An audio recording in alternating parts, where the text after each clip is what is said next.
What's up, everyone? I am back with another video.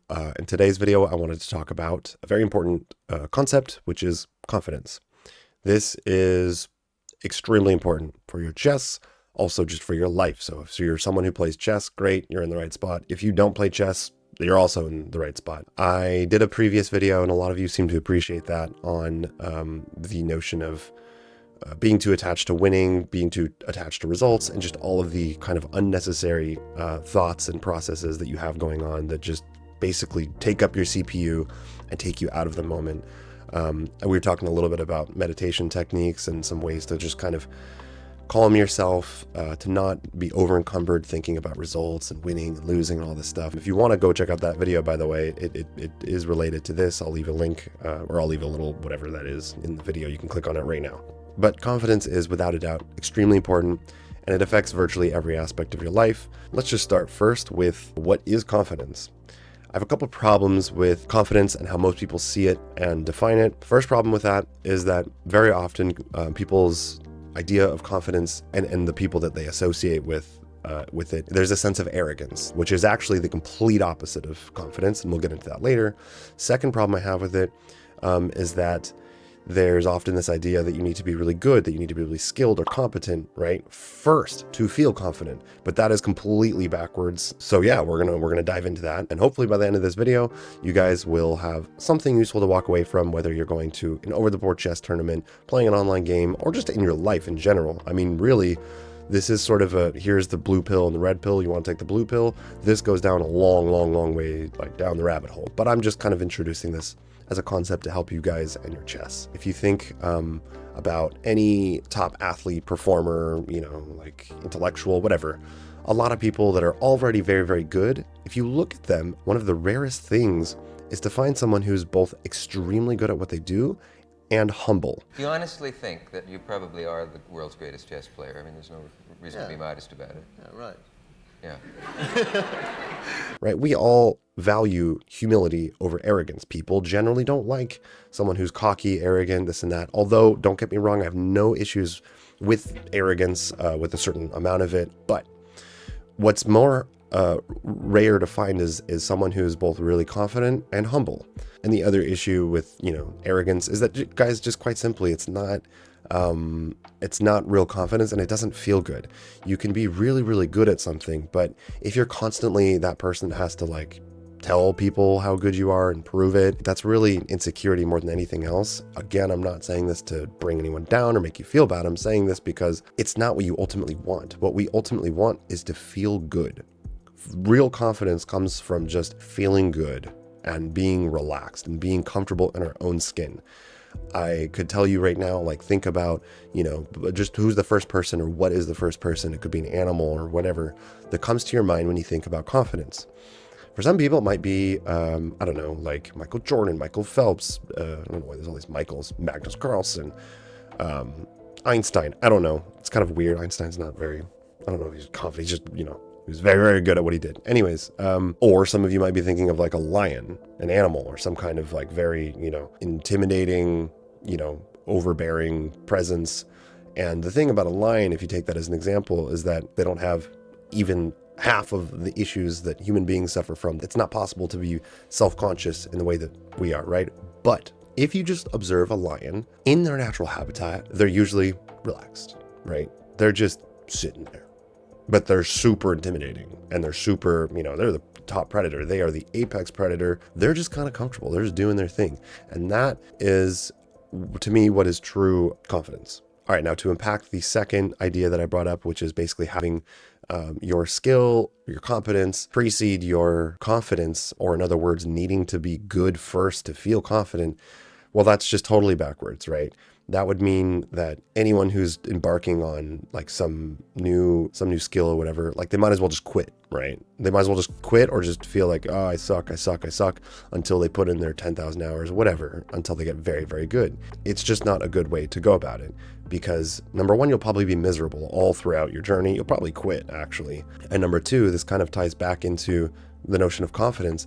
True confidence, guys, is just feeling happy, feeling good, just doing your thing. That is actually the deepest and most profound sense of confidence. Again, I have nothing wrong with arrogance. I have nothing wrong with being very good and skilled at what you do. That his official title, it wasn't a value judgment. I know. Yeah, he's a grandmaster. I'm a grandmaster too. Yeah, well, you'll mop the floor with him, I'm sure. It's just that, look, if we're talking about chess, like the majority of us are not going to be extremely, extremely good. I have done a lot of things in my life. I've learned a lot of different skills. I've been very, very, very good at certain things that I did that I no longer do. With chess, the reality is that unless you start very, very early, the probability of, like becoming an international master, a grandmaster, it's slim to none probably. But I will not be the first person who says it's impossible. I will not say that. So anyways, there's a couple examples that I want to use. Some of you might have seen the show Naruto. I love that show. I didn't finish it. I need to finish Shippuden. I'm just realizing that. Amazing show. Lots of really, really good values that are taught in there. And basically, just to sum it up, Naruto is a ninja living in the Leaf Village with basically like a village of ninjas. And he grows up as an orphan, and just especially in the first half of the show, he's just like this kid that everyone thinks is a troublemaker. No one really wants to be friends with him. They go to this little ninja school, and he's just constantly struggling, right? He doesn't know who his parents are, and he's constantly rebelling and kind of lashing out. And little by little, as the show goes on, he starts to make friends and starts to become, more and more powerful. And he has this dream of becoming the Hokage. And the Hokage is like the leader of the village. It's like the most powerful ninja, basically, just to put it simply. And as the show goes on, basically Naruto is constantly met and confronted with other ninjas that are extremely talented and powerful, more so than him. But the one single and probably the most important message of the show is that he never gives up.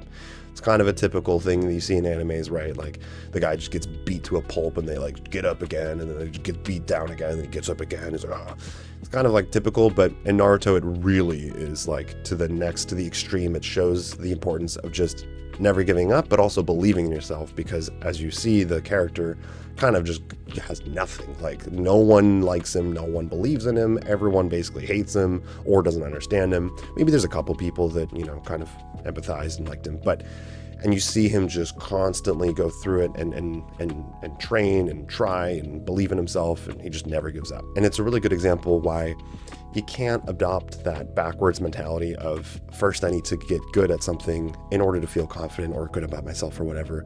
It's just putting the horse before the cart. It doesn't make sense. It's backwards, right? You have to first find that sense of confidence and believe in yourself, especially if no one else does, right? Because some people might have others who believe in themselves, give them a lot of support.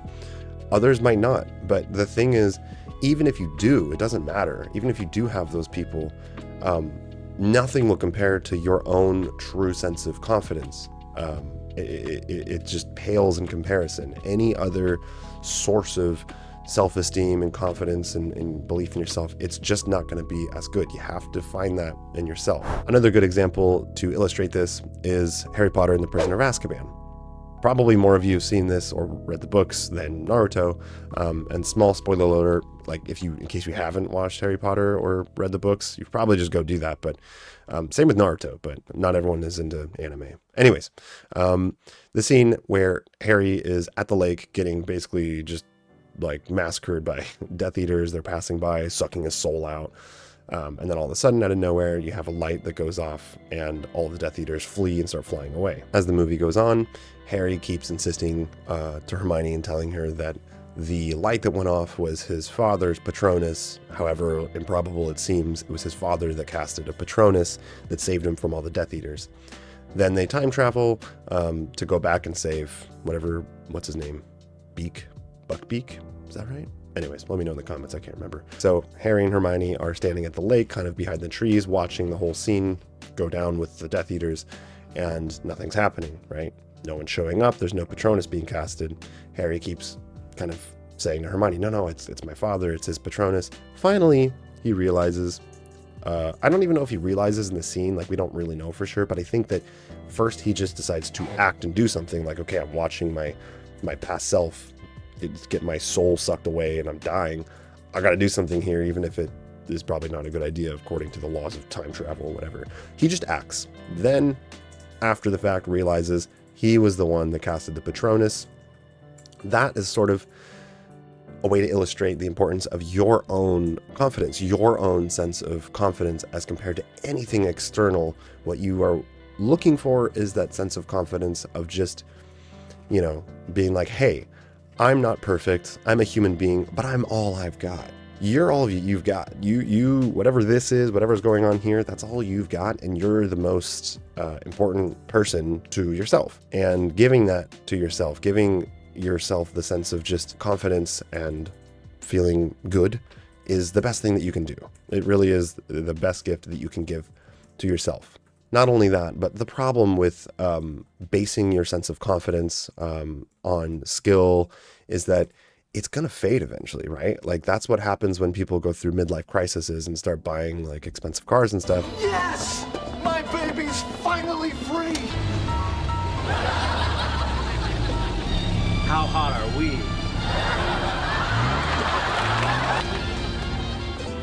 You want to buy a car?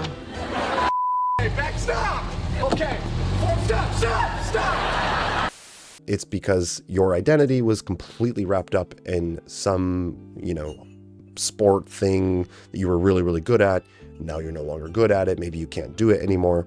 And then you're like going through this crisis. If you watched in the previous video that I made, we talked about The Peaceful Warrior, where Dan Millman's character, he's a gymnast, right? Shatters his leg. His whole identity was wrapped around him as a gymnast, as a very good gymnast. Life was good, everything's good, until he shatters his leg, and it's like, you're done. He's done with competitive gymnastics.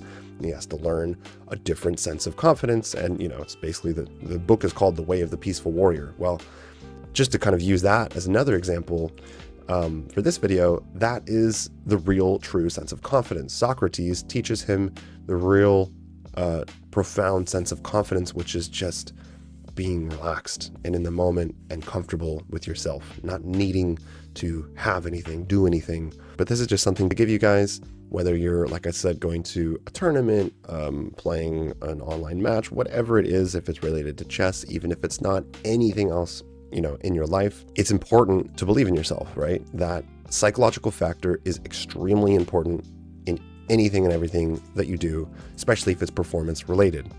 And as we talked about in the previous video, the less that you are thinking about anything other than this moment, which that can be how good you are, you know, I have to play really well, I can't lose, I have to win, this and that, all useless needs to be thrown out.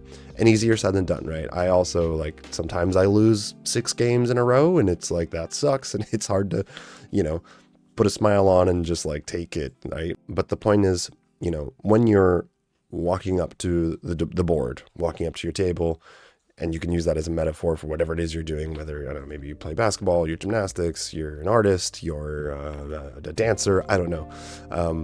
Try to just start by taking a few breaths, relax, try to enjoy what you're doing. And I do still recommend meditation. I'll give more information, I'll make more videos on all of that. But just know that true unshakable confidence is just being okay with where you are, with what you're doing. That's all you need. You don't need to be, you know, a certain ELO or a certain rating. You don't need to be whatever the measurement of skill is in your craft and your sport. You don't need to be there to feel good or confident. So I hope this helps you guys. Let me know if you guys are interested in any particular notion that I brought up in this video. If you want me to elaborate, make more videos, I do have other video ideas that I will be doing, but let me know what your thoughts are. Also, while I'm here, I'll just remind you that I am still on my journey to 2000 ELO. So if you guys want to watch and follow my progress towards that, you can click on the video right there. And if you happen to find yourself in Paris, I have started a fun little chess night every Tuesday in the 20th arrondissement, the 20th district, at a bar called Le Petit Balcon. The address is in the description, so if any of you are in Paris, or you're going to be in Paris, you want to come play some chess, hang out, get a drink, let me know. And then finally, right now, the month of December, Chessnut still has promotions going on. If any of you are looking to get one of their electronic chessboards or any of the products, feel free to use my promo code Wesley Plays Chess. Yes, that is my old brand name, but use the promo code, you can get 17% off. So it will be 2% more than anything on the website. Anyways, I appreciate you guys watching. Please like and subscribe, comment, and I will see you in the next video.